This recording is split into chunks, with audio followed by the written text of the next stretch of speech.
हर हर महादेव। आप सभी को वट सावित्री व्रत की ढेर सारी शुभकामनाएं। वट सावित्री का व्रत सुहागिन महिलाएं अपने पति की लंबी उम्र और अच्छे स्वास्थ्य के लिए रखती हैं। उत्तर भारत में यह व्रत ज्येष्ठ माह की अमावस्या तिथि को किया जाता है। वहीं दक्षिण और पश्चिम भारत में यह व्रत ज्येष्ठ माह की पूर्णिमा तिथि को किया जाता है। आइए अब हम सुनते हैं इस व्रत की कहानी। प्राचीन काल में भद्र देश का एक राजा था। उनका नाम अश्वपति था। इस राजा की कोई संतान न थी। संतान प्राप्ति के लिए उन्होंने प्रतिदिन पूर्ण मंत्रोच्चार के साथ 1,00,000 आहुतियाँ दी।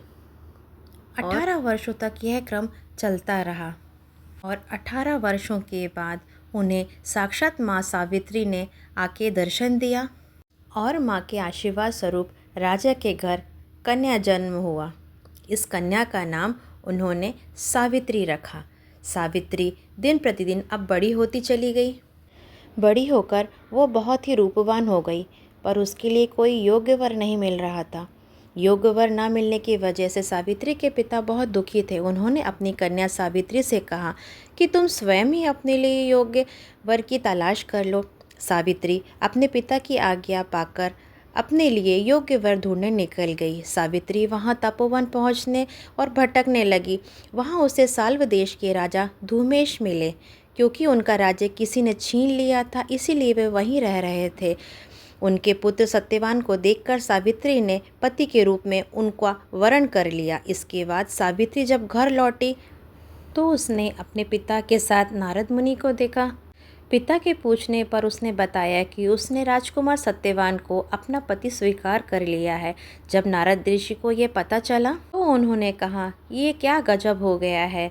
सत्यवान रूपवान है, धर्मात्मा है, बलवान भी है, पर उसकी आयु कम है। वो अल्पायु है। 1 वर्ष के बाद ही उसकी मृत्यु हो जाएगी। ऋषिराज नारद की बात सुनकर अश्वपति राजा बहुत चिंता में डूब गए। उन्होंने सावित्री से कहा, पुत्री, तुमने जो राजकुमार को अपने लिए वर के रूप में चुना है वो अल्पायु है। तुम्हें किसी और को अपना जीवन साथी बनाना चाहिए। इस पर सावित्री ने कहा, पिताजी, आर्य कन्याएं अपने पति का एक ही बार वरण करती हैं। राजा एक बार आज्ञा देता है और पंडित भी एक बार ही प्रतिज्ञा करते हैं और कन्यादान भी एक बार ही किया जाता है। सावित्री कहने लगी कि पिताजी, मैं अब सत्यवान से ही विवाह करूंगी।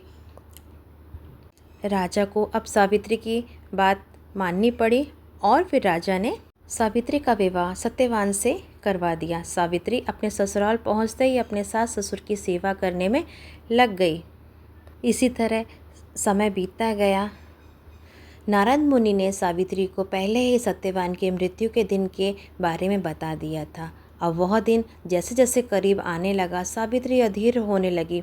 सावित्री ने 3 दिन पहले से ही उपवास रखना शुरू कर दिया और नारद मुनि द्वारा बताई गई तिथियों पर पितरों का पूजन भी किया। वह हर दिन की तरह सत्यवान उसे उस दिन भी लकड़ी काटने के लिए जंगल साथ ले गए। सावित्री भी अब उनके साथ जंगल गई थी। सत्यवान लकड़ी काटने के लिए पेड़ पर चढ़ गया। तभी उससे सर में तेज दर्द होने लगा और दर्द के व्याकुल होने के कारण सत्यवान पेड़ के नीचे गिर गया। सत्यवान के सिर को गोद में रख के सावित्री वहीं वृक्ष के नीचे बैठ गई, सिर सहलाने लगी। तभी यमराज वहां पर आए और वो अपने साथ सत्यवान को ले जाने लगे। सावित्री भी उनके पीछे पीछे चल पड़ी। यमराज ने सावित्री को समझाने की कोशिश की कि यही विधि का विधान है। सावित्री पर नहीं मानी और यमराज के पीछे पीछे चल पड़ी। उन्होंने यमराज से कहा कि मैं सत्यवान को ले जाने नहीं दूंगी। सावित्री की निष्ठा और पतिपरायणता को देख के यमराज ने सावित्री से कहा कि हे देवी, तुम धन्य हो, तुम कोई वरदान मांगो। सावित्री ने कहा, मेरे ससुर वनवासी हैं और अंधे हैं, आप उन्हें दिव्य ज्योति प्रदान करें। यमराज ने कहा, ठीक है, ऐसा ही होगा, अब तुम यहाँ से लौट जाओ। पर सावित्री अपने पति सत्यवान के पीछे पीछे चलती रही। यमराज ने कहा, देवी, तुम वापस जाओ। सावित्री ने कहा, भगवान, मुझे अपने पति देव के पीछे पीछे चलने में कोई भी परेशानी नहीं है। पति के पीछे चलना मेरा कर्तव्य है। सावित्री की यह बात सुनकर यमराज ने उन्हें एक और वर मांगने के लिए कहा। सावित्री बोली, मेरे ससुर का राज्य छिन गया है, आप पुनः वापस दिला दीजिए। यमराज ने सावित्री को यह वरदान भी दे दिया और कहा, अब तुम यहाँ से लौट जाओ। लेकिन सावित्री पीछे पीछे ही चलती रही। सावित्री को चलते चलते देख यमराज ने सावित्री को तीसरा वरदान मांगने को कहा, पर इस पर सावित्री ने कहा, आप मुझे 100 संतान और सौभाग्यशाली होने का आशीर्वाद दीजिए। यमराज ने इसका वरदान भी सावित्री को दे दिया। फिर सावित्री ने कहा, यमराज प्रभु, मैं एक पतिव्रता पत्नी हूँ। आपने मुझे पुत्रवती होने का और संतान का वरदान दिया है। अब आप मेरे पति को कैसे ले जा सकते हैं?